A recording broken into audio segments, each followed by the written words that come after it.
임나일본부설은 일본 학계에서 공식적으로 폐기를 했습니다. 그런데 완전히 지우질 않고요. 어정쩡하게 남겨둔 구석이 있습니다. 그게 뭐냐면 가야가 임나라고 하는 그 이야기입니다. 일본에서 상상도 못했던 흉노의 유물이 나오니까 고고학적으로 임나일본부설을 입증할 수 있는 것들이 전혀 없는 거죠. 임나일본부라고 하는 것은 한반도 내는 존재하지 않았다는 걸 강력하게 입증하는 자료들인 거죠. 그래서 이제 일본 고고학계에서도 임나일본부라고 하는 것은 실체는 없다 이렇게 얘기를 하고 있는 거죠. 백제 모델을 살리면 무역 대국으로 계속 성공할 수 있다. 이런 점에서 역사를 배우는 것이 미래를 준비하는 하나의 실마리가 된다는 말씀을 제가 사적으로 좀 말씀을 드리고 싶습니다.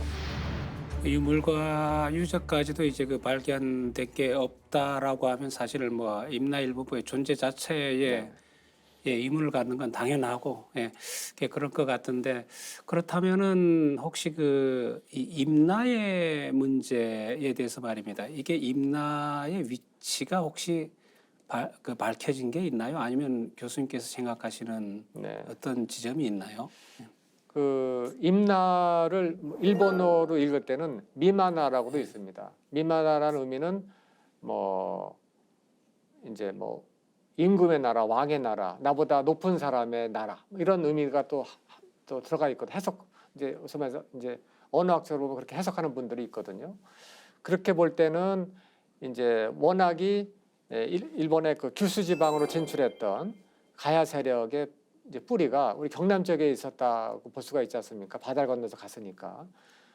그런 경우에는 경남 지역이 이제 규슈에 간 사람들을 봤을 때는 미마나할 수 있죠. 임나할 수 있죠. 그런 경우에는 그게 이제 고유명사라기보다는 일반 명사로서, 그러니까 임의 나라 혹은 우리의 뿌리의 나라, 우리의 고향 그런 의미로 미마나라는 걸 쓸 수 있었고, 누구는 이제 거기 거창 지역이다라는 그런 의견을 말씀하시는 분도 계신데, 근데 임나라고 했을 때는 이제 고유명사로 볼 때는 일본석이 명확하게 그 지역을 특정할 수 있는 사료가 나옵니다.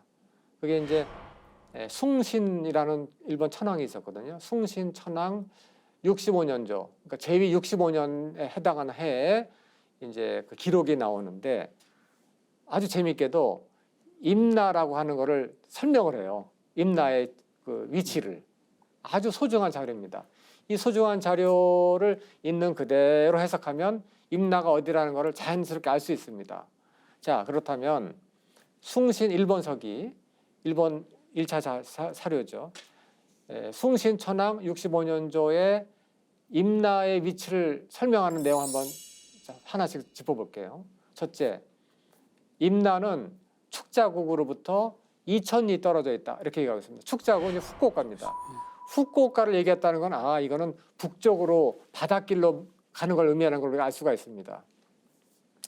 그런데 축자국으로부터 2,000리가 어떻게 되는가를 계산하는 또 좋은 사료가 있습니다. 그게 뭐냐면 삼국지 위지 동의전에 보면 구야 한국으로부터 대마도까지가 1,000리, 그다음에 대마도에서 이키노시마 일지국까지 1,000리, 또 그다음에 일지국부터 아마 말로국까지가 1,000리 이렇게 나와요. 그러면 후쿠오카 거의 비슷한 동네니까 말로국, 이도국, 노국 이렇게 나오니까요. 후쿠오카가 이제 거기거든요. 그러면 축자국, 즉 후쿠오카에서 이 바닷길로 2,000리 되는 곳은 대마도라는 계산이 딱 나옵니다. 우리 고대 중국 사료를 종합을 해보면. 그렇다면 후쿠오카에서 2,000리 되는 곳은 대마도라는 게, 대마도가 임나였다는 걸 알 수가 있지 않습니까? 그 다음에 두 번째, 같은 숭신천황 65년제 뭐라고 하고 있냐면, 이 임나는 북쪽으로는 바다에 막혀 있다. 이렇게 돼 있어요. 북쪽으로는 바다에 막혀 있다면 절대로 한반도일 수가 없죠. 한반도 북쪽엔 바다가 없잖아요. 또 만주로 연결돼 있으니까. 그러면 이거 한반도는 아닌 거죠. 그렇다면 섬을 말하는 걸 수가 있는 거죠. 섬이 뭐가 있냐면은 큰 섬이 이제 대마도하고 이끼섬이 있지 않습니까? 이끼섬을 본다면, 근데 이끼섬은 후쿠오카에서 2,000리가 아니라 1,000리밖에 안 되잖아. 그러면 역시 두 번째 기록도 대마도가 맞는 겁니다. 그다음에 세 번째 중요한 단서가 있는데, 이게 아주 재밌어요. 계림으로부터 서남쪽에 있다고 얘기를 하고 있어요. 계림은 서남쪽. 이 계림은 지금의 경주를 얘기하는 겁니다. 근데 이 일본 서기에서 왜 이 임나를 얘기하면서 계림을 얘기를 했을까라고 제가 생각해 보면은 이건 제가 누구한테 들은 얘기인데 한때는 그 임나가 신라의 영향권 하에 있었기 때문에 계림을 기준으로 방향을 얘기하지 않았을까 얘기하고 있는데 한데 그럴듯한 얘기거든요. 근데 이제 지도를 놓고 보시면은 경주하고 대마도는 서남은 아니고 서남남인가요? 서남남이에요. 네, 그렇게 될 것 같습니다. 네, 그렇게 됩니다. 그런데 지도를 보면 그렇지만 실제로 그 당시 사람들이 백길로 봤을 때는 어떤 느낌이냐면은 경주에서 형산강 따라 밖으로 나가지 않습니까? 형산강 출발해가지고 이제 밑으로 남쪽으로 내려가죠. 그러다가 어디까지 가야 되면 거제도까지 가야 됩니다. 왜냐하면 거제도에서 배가 출발을 해야 해류에 밀리지 않고 대마도 도착할 수가 있어요. 실제로 세종대왕 때도 이정무 장군이 대마도 정벌할 때 거제도에서 출발합니다. 그러니까 거제도까지 계산하면 이게 남쪽으로 갔다 서쪽으로 가야 되잖아요. 그러니까 방향 감각으로 보면 서남이 맞는 겁니다. 이게 그렇다면 방향 감각으로 봐서도 임나는 대마도고 거리를 계산해도 대마도고 지형 구조로 봤을 때 대마도면은 이 세 가지 요건을 딱 맞추는 거는 대마도밖에 없습니다. 그렇다면 일본 서기에서 이 임나 얘기가 나왔으니까 그럼 일본 서기에 근거해서 임나를 비정한다면 대마도가 맞는 거거든요. 그래서 이 이야기는 뭐 저만 한 게 아니라 이미 뭐 여러분들이 선학들이 다 얘기를 하셨어요. 근데 이 이야기를 너무나 명확한데도 불구하고 기존의 사학께서는 임나는 가야 되니까 무조건 이거를 부정하는 겁니다. 이 사료를 뭐 이렇게 틀고 저렇게 틀고 이건 아니다. 이렇게 온갖 얘기를 틀어가지고 이거 인정을 하지 않아요. 그런데 제가 이제 그 군사고고 연구회를 이끌면서 대마도를 지난 몇 년 사이에 한 5번, 6번 갔습니다. 가서 중요한 사실을 발견했는데 그 좌오가라라고 하는 우리 고대 지명이 우리 비전사서에 나옵니다. 태백일사라는 비전사서에 나오는데 이 좌오 지역을 제가 가봤어요. 갔더니 희한하게도 대마도에서 유일하게 평야가 있습니다. 평야 지역이 있어요. 그리고 이 좌오만 입구가 이렇게 좁아가지고 만 앞에다 배를 수십척 갖다 대면은 봉쇄 효과가 나오더라고요. 우리가 이제 해군 군사작전에 봉쇄가 중요한 작전이거든요. 근데 지형을 봤을 때 또 여기는 이 아주 만 입구까지 깊숙이 편탄해가지고 만조 때가 되면은 물이 들어오겠더라고요. 깊숙하게. 특히 이제 사리 중에서도 이제 이 뭐 백중사리가 되면 더 그럴 수 있는데 아무튼 제가 이 말씀드리는 이유는 뭐냐면은 신공황후가 신라를 정벌할 때 그 작전의 모습을 세밀하게 그린 게 나와요. 후쿠오카 출발해가지고 3일 정도 가서 경주 앞바다에서 배를 대니까 왕이 바닷물이 궁성까지 밀려 들어온 걸 보고 이건 신의 조화다 그래가지고 지레 겁을 먹고 항복했다는 기억이 나오거든요. 근데 이 스토리 그대로 경주에다가 대입을 시켜보면 경주는 얘기가 맞지가 않아요. 왜냐하면 형산강 상류는 표고가 20m 이상이에요. 그러니까 워낙에 동해는 조차도 없는 뿐만 아니라 바닷물이 궁성 안으로 들어올 수가 없습니다. 그러니까 경주는 아닌 거죠. 그런데 똑같은 이야기가 아까 말씀드린 그 지형, 만의 구조, 평탄한 구조를 딱 보니까 딱 맞더라고요. 그다음에 그렇게 작전을 구사하면 충분히 이게 좌오가라 대마도 서북 쪽에 있는 좌오 평야에 있는 세력이 항복할 만한 스토리가 맞더라고요. 그렇게 본다면은 이 좌오가 임나할 수 있다라는 얘기가 나오는데 좌오가 북쪽으로 바다에 막혀 있어요, 실제로. 그리고 거리도 2,000리. 계림에서 서남쪽. 일본 서기 기록과 우리 비전사서 기록과 딱딱 맞아 떨어지는 겁니다. 그렇게 본다면은 이 임나는 그 대마도 서북 쪽을 지칭한 거였는데 우리 비전사서의 기록, 물론 우리 비전사는 신중하게 채용을 해야 됩니다만은 비전사서의 기록에 의하면은 나중에 대마도 전체를 가리키는 것이 임나가 되었다라는 기록이 나오거든요. 그렇게 보면은 일본 서기의 기록과 종합해 봤을 때 임나는 가야가 아니고 대마도라고 하는 이 사실이 이제 중요하고 이 사실이 밝혀지면 임나 일본 부설은 뿌리부터 무너지는 겁니다. 이 뿌리가 무너지는 거죠. 무너지면은 갈 곳이 없어지니까 사라질 수 있는데 이 사라져야 될 임나 일본 부설을 살려주고 있는 게 뭐냐면 바로 임나 가야설이라는 겁니다. 그게 무덤에서 유령을 불러내는 주문처럼 역할을 하고 있다라고 제가 이제 보는 이유입니다.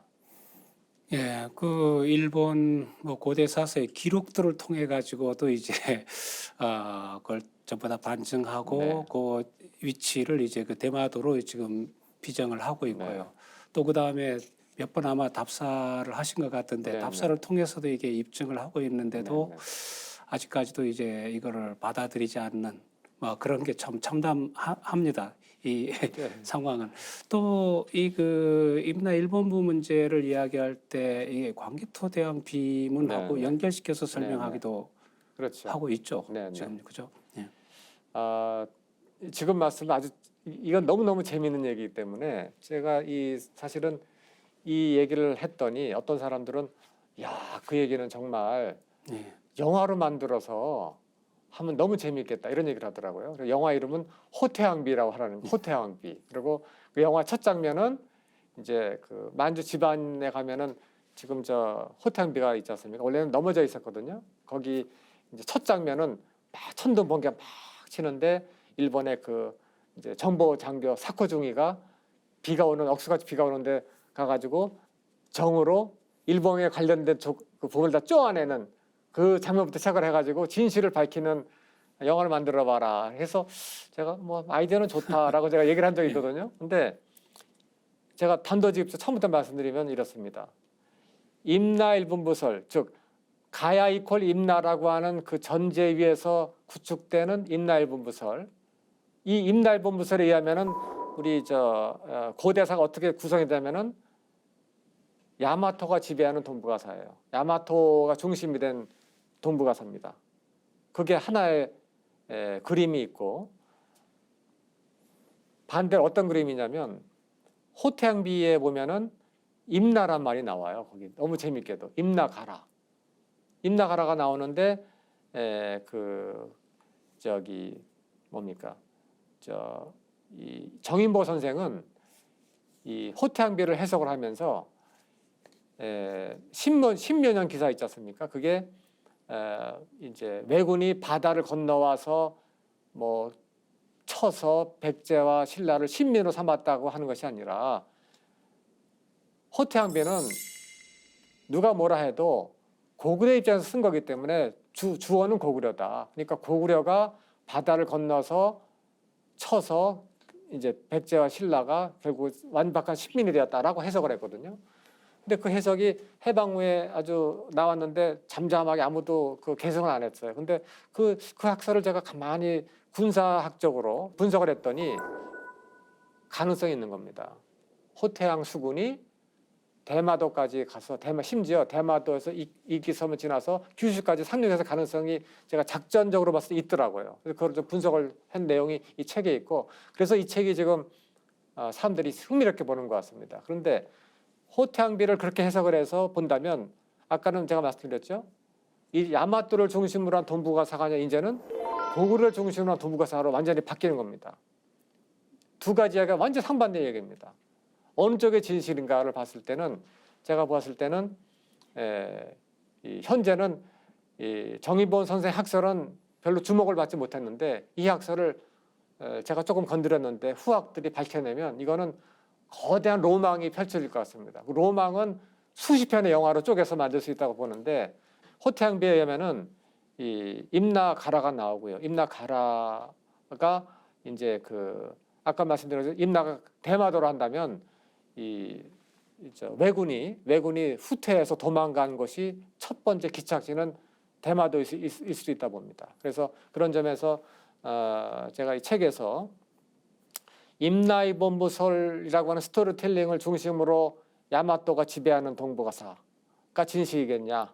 아니면 호태양비가 말하는 광개토 호태왕이 얘기하는 동북아의 패권 질서가 진실이겠냐? 어느 쪽이 맞겠냐를 한번 일대 뭐랄까 이 오케이 목장의 결투와 같은 스토리를 제가 대비시켜 놨습니다.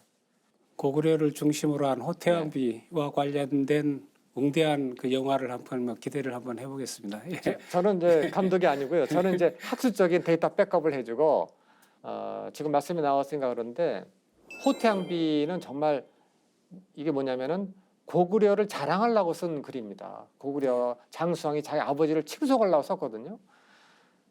있는 그대로 해석한다면 이제 잠자고 있었던 호태양비의 진실이 드러날 수 있는데 제가 이 대목에서 주목하고 싶은 점은 어떻게 말하자면 이 임나일본부설은 국학자들 이제 17세기, 18세기 그때 많이 연구했지만 그 사람들의 사상을 응축했던 일본군 참모본부가 있거든요.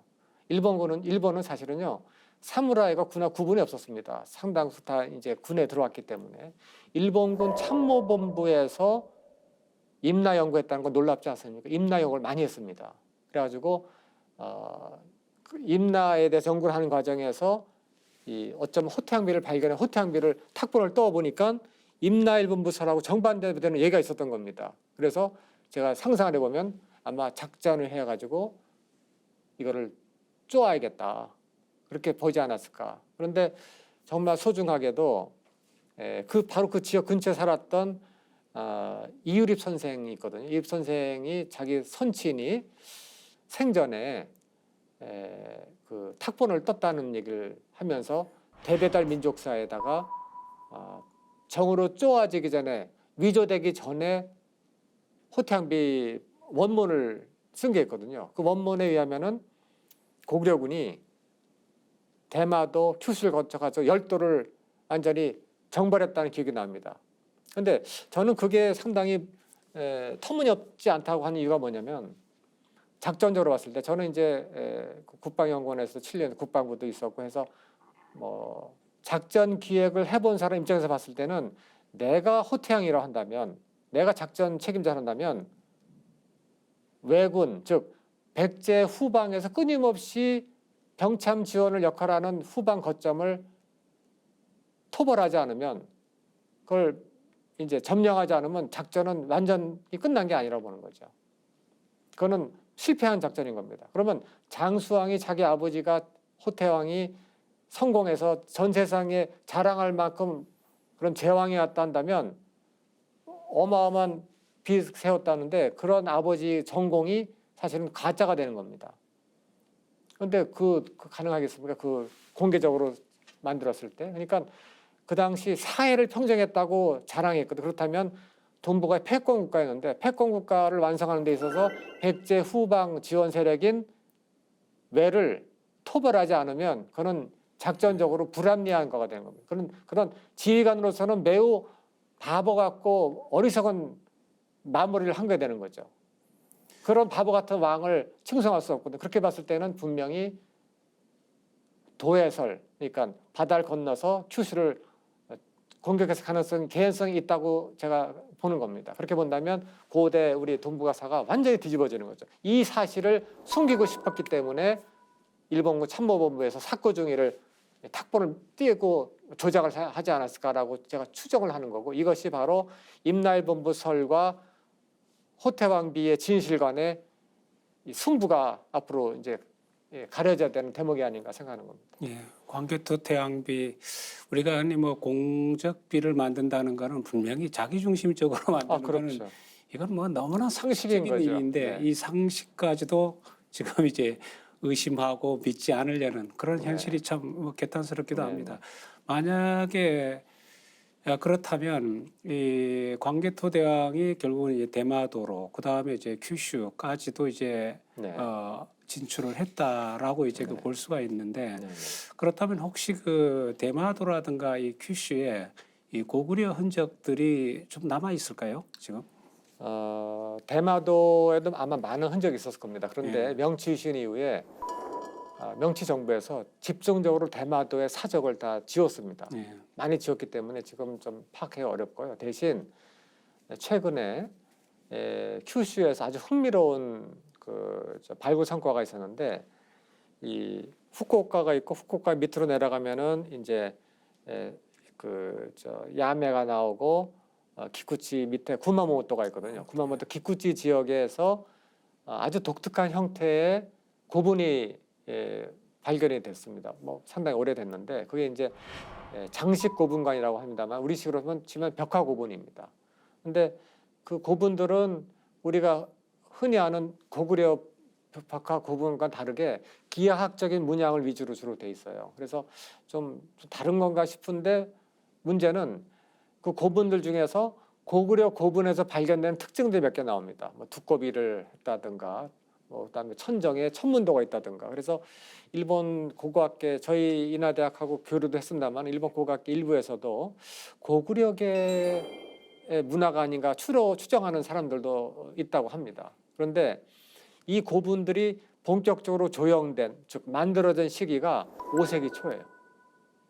정확히는 뭐 412년, 15년 그때부터 나왔다 합니다. 그러면서 이게 한 100년 동안 쭉쭉쭉 퍼져나갑니다. 이 규슈를 중심으로 해가지고 혼슈까지도 퍼져나가는데 그러다가 100년이 퍼지다가 이제 5세기 말 넘어가면서 6세기 초에 일본에서 이와이의 반란이라는 게 있었거든요. 큐슈 지역의 호족인데 야마토 왕권하고 경쟁 내지 갈등하다가 야마토에서 이제 소위 말해서 이제 토벌을 하죠. 그래가지고 이제 완전히 그냥 세력이 사라집니다. 그러고 나서는 이제 고구려 풍으로 보여지는 장식고분간 세력이 싹 사라집니다. 근데 이 세력이 군마모토 지역에서 성장했다는 것이 좀 심상치 않아요.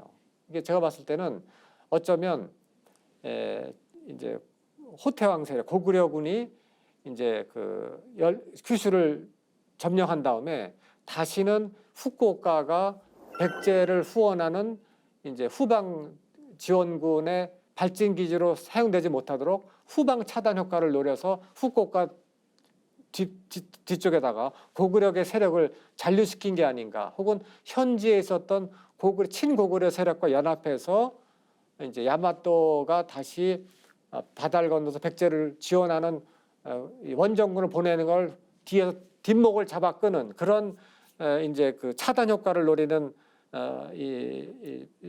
일종의 전진 기지를 만든 게 아닌가 생각이 되는 거거든요. 그래서 그런 점에서 고구려 풍의 고분이 나왔다는 것이 한 참고상이 될 수 있고요.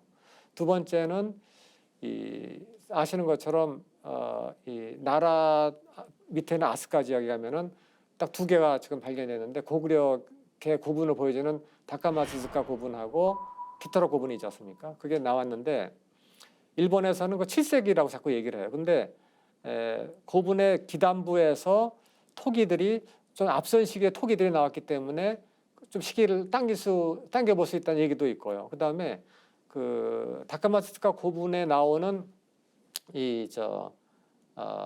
여성과 남성 8명 여성 남성의 복식이 5세기에 유행했던 벽화 고분의 양식이라는 겁니다. 일단 그게 7세기 고분이 아니라 좀 시기를 당겨볼 수도 있는데 그 시기가 그러니까 고구려계가 이제 5세기 전후에 야마토 왕권에 상당한 영향을 미쳤거나 아니면 실제 지배를 했을 가능성도 열어둘 수가 있다고 봅니다. 왜냐하면 완전 고구려풍의 고분인데 그럼 고구려 사람이 묻힐 가능성이 있다고 봐야 되잖아요. 그렇다면 그것이 광교태양의 원정 후에 고구려의 영향이 미쳤던 시기에 야마토 정치 지형을 반영한 것이 아닌가라고 제가 추론할 수 있는 게 있고요. 또 한 가지 세 번째 점은 바로 이 시기 5세기 한 100년 동안에 느닷없이 오사카 지방에 초대형 고분이 나타납니다. 사카이시죠. 거기 보면은 인도 천왕릉, 다이센릉이라 하는데 응신릉이라든가 그러니까 상상도 못하게 큰 고분이 나오는데 발견된 부장품이라든가 건축 깃벌 보면은 백제계 세력이 쌓은 거로 추정을 많이 한다고 합니다. 그런데 왜 이 고분이 생겼을까를 제가 앞뒤를 막 맞춰보면은 하나의 상상의 나래를 폈을 때 이런 겁니다. 고구려계가 이제 광개토 대왕부터 100년간 장수왕 때 지역 패권을 장악했죠.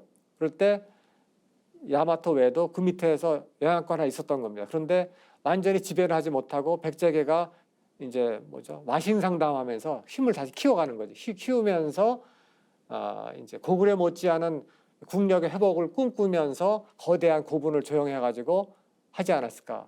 혹은 이 고구려계 세력이 기존 뭐죠? 아스카 지역에 있는 세력보다 더 우월한 세력이 내 밑에 있다라고 과시하기 위해서 더 큰 거를 백제계를 시켜가지고 만들었지 않는가. 아무튼 상상은 자유니까 두 개를 해석을 할 수 있는데 아무튼 그게 갑자기 가와치 왕조라고 그래가지고 이 오사카 지역으로 수도도 옮겼는지 아무튼 거대한 고분이 나오는 것이 흥미롭다고 봅니다. 그래서 그런 점도 참고할 수 있고요. 네 번째 점은 이 아까 전에 말씀드린 코베하고 시코쿠 사이에 돌이 끼어 있는 것 같은 아와지시마가 이제 있는데 그 해협이 아카시 해협이 있는데 그 아주 요충지입니다. 길목입니다. 함대가 세토나이카이를 들어와서 오사카에 상륙하려면 반드시 지나가야 되는 좁은 해협이에요. 근데 그 해협을 해협을 가까이 바로 바라보고 있는 곳에 초대형 고분이 하나 있습니다. 그러니까 아스카나 나라에 있어야만 하는 크다는 고분이 하나 있는데 그게 바로 고시키즈카 고분이라고 오색총 고분이라고 있거든요. 근데 그 고분이 조형식이 다 오색입니다. 근데 저는 그 위치가 의미심장한데 그건 마치 이 해협에 적대적인 세력이 들어와서 오사카가 유린된 거를 경험을 하고 나서 충격을 받고 다시는 이 해협을 뺏겨서는 안 된다고 하는 의미에서 마치 여기 지키는 장수 혹은 뭐랄까 수호신처럼 이 강대한 천황급의 세력이 천황 황족의 세력이 여기 고분을 조용한 것이 아닐까라고 본다면 분명히 이유리 선생은 심지어 고구려 함대가 기내 지역까지 왔다고 했거든요. 그것도 완전히 부정할 수는 없는 하나의 아주 간접적인 방증 자료가 될 수 있다라고 생각을 합니다. 그래서 이런 점들을 전반적으로 보면 제가 책에서 솔직히 토로했습니다. 이건 충분히 확증할 수 있는 증거는 되지 못한다. 우리가 사회과학을 하는 입장으로서는 이런 거는 방증 자료로서는 그러니까 입론이죠. 가설을 세우는 하나의 단계로서는 의미가 있지만 확증을 가지는 못한다고 제가 솔직히 인정을 했습니다. 하지만 이 이야기가 어쩌면 지금 호태양비에 다 완전히 마모된 지금 해석할 수 없는 그 부분과 관련이 있다고 하는 것을 가능성을 열어두고 아마 좀 후학들이 좀 연구를 같이 했으면 좋겠습니다. 그런 점에서 호태왕 원정군이 이 작전적으로 봤을 때는 일본의 열도에 진출을 했어야 공세를 취했어야 마땅해도 불구하고 안 했다고 하는 현재의 통설은 좀 우리가 비판적으로 검토할 필요가 있다라는 것까지만 제가 말씀드리겠습니다. 정치학을 전공하시면서 앞서 이야기했지만 왜 융합고고학, 군사고고학을 네. 이제 말씀하시는지 이유가 충분히 네. 된 것 같습니다. 상당히 연구를 많이 하신 것 같습니다. 사실 광개토 대왕이 일본 열도를 이제 정벌을 했다든가, 그리고 임나가 대마도, 스시마라는 이러한 논리들이 이제 확증이 된다면, 교수님 말씀대로 확증이 된다면, 그야말로 한일 고대사뿐만이 아니고 동북아 고대사에 관한 교과서가 다시 쓰여야 되겠죠. 예. 완전히 뒤집어지는 거고요. 예. 제가 참고로 드리고 싶은 말씀은 호태왕이 서북쪽으로 원정을 가거든요. 서북쪽 원정 갈 때 호태왕비의 기록에 나옵니다. 염수까지 갔다고 나와요. 그리고 거기서 노획한 것들이 양들 이런 것들이 완전히 내몽고 지역에 있는 것들이 그러니까 뭐냐면 그 거리를 보면은 엄청나게 위물에서 넘어가지고 긴 원정을 한 겁니다. 그 정도 원정을 할 수 있는 그런 캠페인 할 수 있는 능력이 있는 나라를 한다면 끊임없이 백제를 후방에서 지원하는 외를 이제 후방 차단하기 위해서 대한해협과 현해탄 넘는 건 아무것도 아닙니다. 그리고 실제로 백제가 이미 백제 수군이 고구려에 장악됐다 한다면 백제 수군을 앞세워가 충분히 할 수 있는 작전이라고 봅니다. 그리고 이 점은 저희 융합고고학과이기 때문에 그 해병대의 이 작전 과장을 했던 모 박사하고도 한번 우리가 세미나를 해본 적도 있어요. 그랬더니 가장 명확한 논리가 뭐냐면 경주 금성을 공세를 취하던 이제 왜군들이 있지 않습니까? 뭐 금성을 에워싸고 막 괴롭히니까 이제 고구려 SS를 쳤잖아요. 그러니까 이제 호태왕이 뭐 몇 번 이렇게 원정군을 구원군을 보내죠. 뭐 보기 5만 그래가지고 그럴 때 분명히 급하게 가야 되기 때문에 기병이 많이 갔겠죠. 그러면 기병은 보병보다 기동성이 우월합니다. 자, 왜군은 바다를 건너올 때 많은 말을 못 싣고 왔을 가능성이 있어. 그렇다면은 보병 위주의 편성된 원정군이었고 왜군은 고구려는 보기 합동이라는 편은 그렇고 아무튼 협동 부대인데 그렇다면 이 기마 부대가 있는 고구려군이 싸울 때 호태양비에 보면은 갑자기 등을 돌려서 왜군이 도망갔다고 그랬거든요. 도망갈 때 우리가 해병대 작전사령부에서도 분하고 토론한 중요한 논점이 하나인데 얘들이 바다로 도망가는 게 합리적이겠습니까? 육지 도망가는 게 합리적이겠습니까? 당연히 바다로 도망가는 게 합리적. 왜냐하면 육지로 도망갔다가 하면 금방 기병한테 따라잡히는 겁니다. 그리고 바다를 건너는 원정군이기 때문에 보급도 못하는 거죠. 그래서 자기 보급과 정비를 하기 위해서는 가능한 한 빨리 대마도로 도망가야 되는 게 가장 합리적인 겁니다.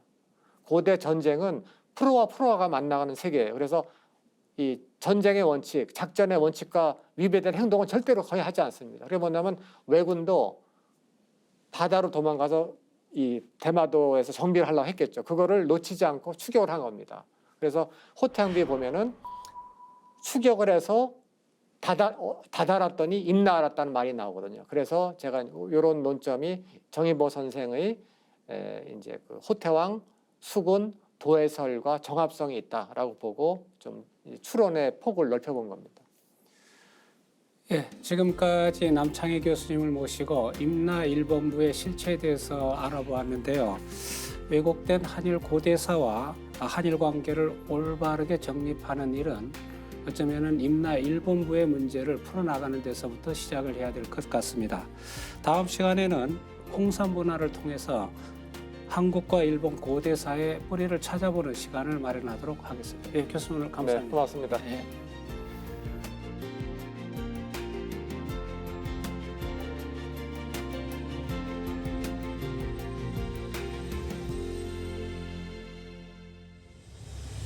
아무래도 이 홍산 문화의 주체 세력을 이제 우리 민족이 주인공이었다라는 내용이 아마 주가 되는 것 같습니다. 그렇습니다. 좁게 말하면은 대략 BC 3,500년 전후 특정 시기를 홍산문화기로 이렇게 일반적으로 얘기합니다.